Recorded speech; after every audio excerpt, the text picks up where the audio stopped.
So they're feeding on insects, small lizards, and as well as small mammals. Now, to get these birds to go home, we change the type of food they're getting.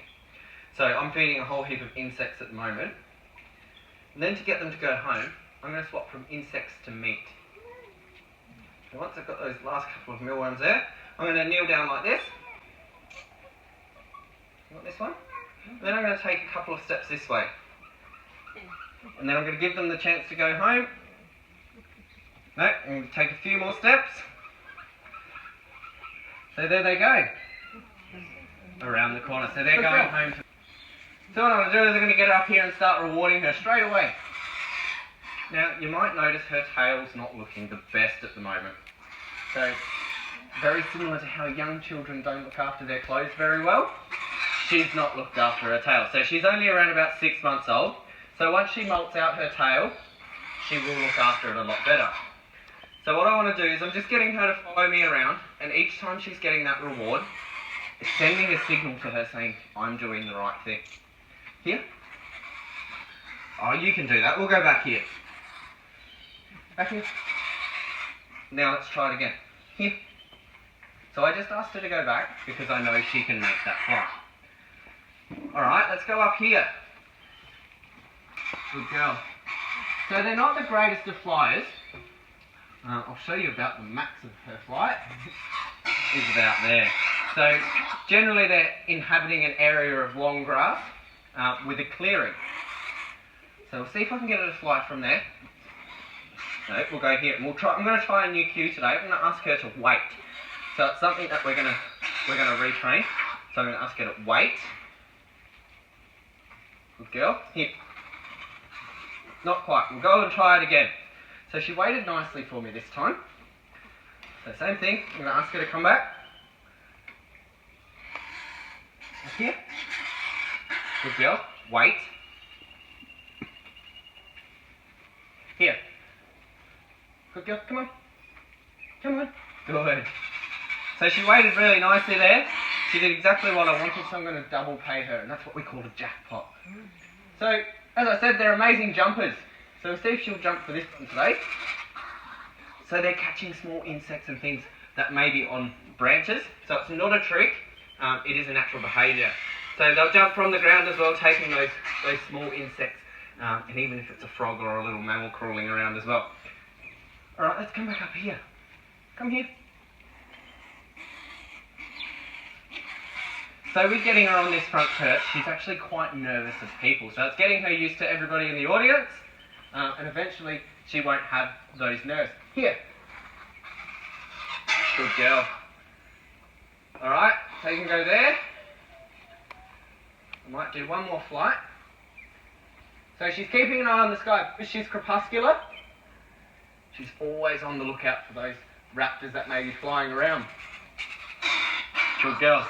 So with her, to send her home, it's not a change of food, it's placement of food. So the only time she gets fed on this rock is when she's allowed to go home. That was a pig. Come back up here. So the only time she gets fed on that rock is when she's allowed to go home. So I'm going to wait for her to finish all of those yummy little insects there. And then I'm going to take a couple of steps to my left. And that's also a signal to her saying, okay, it's time for you to go home and you're allowed to. So she was quite frequently preempting home, taking herself home. So I'm going to go 1, 2, 3. What have you spotted? There's nothing up there. You going to go home today? So I'll just wait her out a little bit. She does normally take herself home.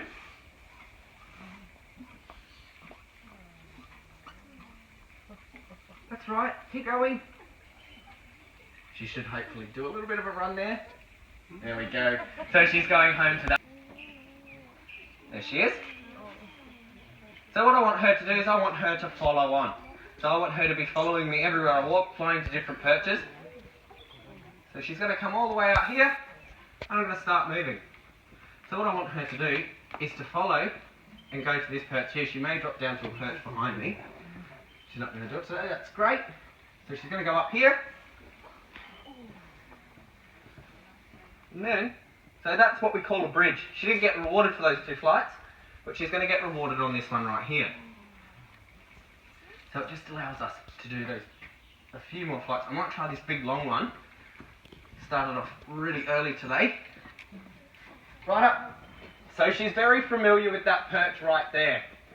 So getting her used to this one is what I want to do. So she's very focused on movement. So they use their ears for hunting. There we go. And then I want to get myself down nice and quickly because she's probably going to beat me here, which she has. That's my finger. So that behaviour of her lifting her foot up was not what I wanted. So if I hadn't have fed her already, I would have removed that opportunity until she put her foot down again. Alright, right down here. Keep going. No. Good girl. So just getting her to follow on. She needs to be watching where I'm facing to work out where she's going to get rewarded. Here. Here.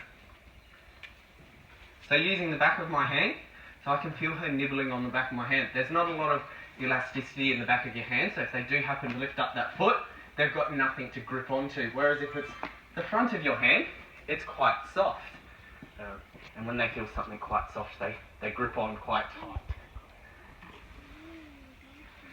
So they're using their ears for hunting.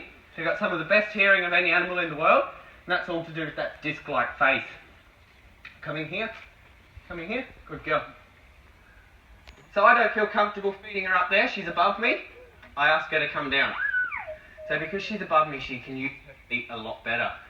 So I ask her to come down below my head level, and I feel more comfortable rewarding her. No, you can't take yourself home. You need to come here. And then we can go there. So I want to give her that reward, and then she was preempt, so that was a preempt home as well. I'm going to get around here. She's going to meet me there, and she gets that last reward. Then for her to go home, it's just simply me moving out of the way of her flight, and she takes herself home. There we go. So does anyone have any questions? So when you're ready, guys, I'll have a look at all the kites, please. So what I want to do is I want to reward them as soon as they get out here, and I want to get them feeding on the wing. What I mean by feeding on the wing is popping that food straight up into his mouth from his feet, and then catching the next one. So it's enabling him to get as much food as possible. So here's our black kite. Good boy. So there you go, he's already eaten it. Jack. So they're extremely agile because they've got long broad wings and that broad tail. So I want to keep his attention because he has a tendency of sending himself home. I did see our adult Brahmini.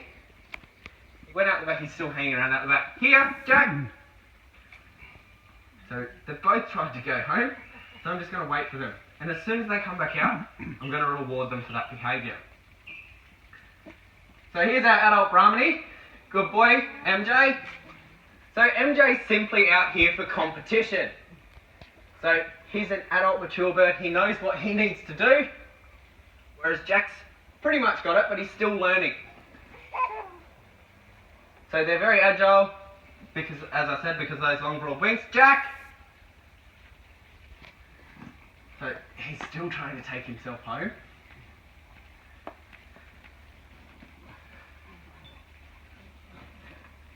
So flying two birds at one time is a bit more difficult than flying them one at a time, because you've got to have eyes in your back of your head and reward those behaviours you're asking for. Here. He's not really watching me today. I might do one more and send him home. So if he's not responding to what I'm asking, it's not going to work out very well. So I'll ask him to come back out. Jack! So I'll give him this last reward, and I'll make it my idea for him to go home. So placement of my body, I'm going to go here. MJ can go too, thanks guys. And then he should take himself home. So off he goes. He can have that one last one. So did it